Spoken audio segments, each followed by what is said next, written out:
Alhamdulillah bila setahun setengah ni dengan KFC sekarang tak sangka juga. Hari tu kalau ikutkan dah 296k, almost 300k lah. Okay, nama saya Asli Hazura binti Hamdan. Saya merupakan seorang doktor gigi di sebuah klinik pergigian swasta. Klinik ini sebenarnya baru saya buka baru 2 tahun setengah lah lebih kurang. Nak masuk 3 tahun. Selepas saya resign daripada government, telah bekerja dengan government selama 10 tahun. Klinik ni terletak di Bandar Putra 2 di Kelang lah. Sebenarnya saya kalau nak ikutkan bertemu dengan KFC ni waktu musim PKP yang pertama dulu. Mula-mula PKP 2020 lah. Masa tu kalau ikutkan saya sangat baru set up klinik. Kita buka klinik pada 2019, pertengahan 2019. Jadi 2020 tu baru klinik nak naik sikit. Tapi diuji pula dengan pandemik. Okay, masa tu turning point saya lah. Saya rasa masa tu dengan keadaan kewangan yang dah menyusut simpanan sebab kita dah gunakan sebahagian untuk buka klinik. Selain daripada kita ada buat pinjaman daripada beberapa institusi kewangan lah. Jadi nampak dekat situ dengan komitmen yang dah meningkat, simpanan yang dah berkurang. Lepas tu dengan keadaan pandemik yang tak ada income pula, klinik tutup 2 minggu. Jadi kat situ saya memang mencari-carilah mana yang saya boleh, tempat yang saya boleh belajar atau guide saya untuk saya bantu untuk guide saya. Komitmen waktu tu memang tinggi sebab dengan pinjaman untuk buka klinik. Lepas tu saya pula masa tu ada juga buat pinjaman perumahan LPPSA.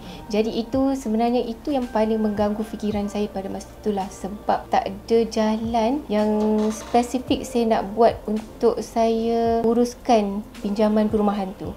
Problem dia masa tu sebab sebelum saya nak resign saya tak boleh refinance lagi. Masa tu LPPSA belum disburse 100%. Jadi nak tunggu tu saya dah resign lah. Dah resign and then after that baru 100% PPSA disburse. Jadi masa tu lah kena fikir dan selesaikan untuk refinance. Masalah nak refinance pula. Okay. Masa kerja government nak buat loan rumah, kita boleh je submit hari ni, insyaAllah dan minggu ni settle lah. Macam tu. Once kita dah masuk bidang private pula, dia tak semudah macam tu lagi dah. Dia akan tengok komitmen kita, kita punya, maksudnya dari segi kelulusan tu dia ambil masa lah. Masa tu lah saya nak cari betul-betul macam cikgu yang betul lah, maksudnya orang yang betul untuk saya belajar, untuk bantu nak selesaikan masalah yang terutamanya PPSA lah, yang tu paling mengganggu fikiran saya masa tu. Memanglah kita ada Google, okay, sekarang Google dekat Google search tu and then tengok dekat Facebook. Saya sebenarnya ada di-invite dalam satu macam kelas basic. Masa tu ada KSC.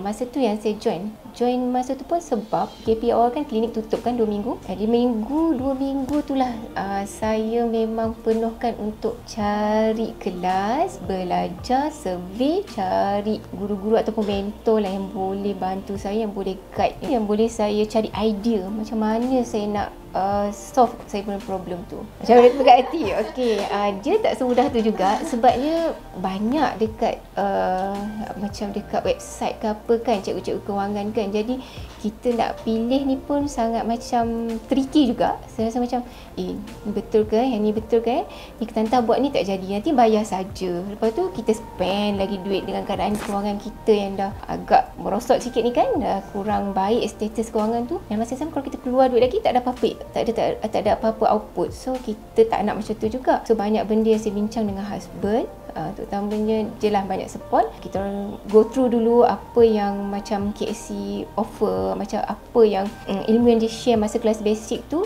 Lepas tu saya dengan husband decide lah, why not give a try. Saya start saya rasa April ke. Alhamdulillah setahun setengah dah kan dengan KSC. Semua masalah tu Alhamdulillah saya on track. Saya ikut setiap apa yang KSC plan, ada blueprint untuk setiap kita semua. Saya try to follow. Alhamdulillah semua tu ada banyak perubahan. Untuk daripada segi PPSA, sebab itu yang paling problem tu kan, Alhamdulillah sekarang dah kiranya dah refinance ke bank, kiranya komersial, bukan under PPSA lagi. Dan rumah tu pun dah alhamdulillah kita dah buat homestay. Disember lepas quite banyak juga, penuh jugalah dia punya tu penyewa. Kemudian dari segi simpanan pula memang a lot of changes. Dulu sebenarnya sebelum join KSC lah, masa saya terutama zaman saya kerja government dulu kan, memang jenis yang menyimpan, lepas tu mesti nanti akan ada satu masa korek balik.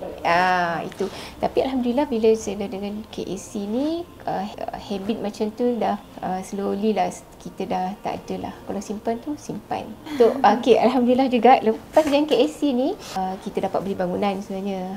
Alhamdulillah bangunan tu berdekatan je dengan klinik ni, dan bangunan tu pun sebenarnya hari tu masa bincang dengan KA tu dah bagi tahulah, sangat macam tak sangka sebab bank sangat mudah bagi masa tu. Macam tak sampai beberapa minggu lah, saya dalam minggu depan tu dia terus reply back kat kita, loan dah lulus, and then come back untuk jumpa lawyer, sign depan lawyer. Yang paling best sekali saya rasa first kali adalah dia takkan tinggal kita seorang-seorang kat belakang, macam tu. Saya tengok sekarang memang makin ramai yang join, tapi saya yakin dengan bertambah ramai ahli KSC, dia takkan lepaskan kita. Yang first kena tahu dia bukan jenis yang lepas tangan.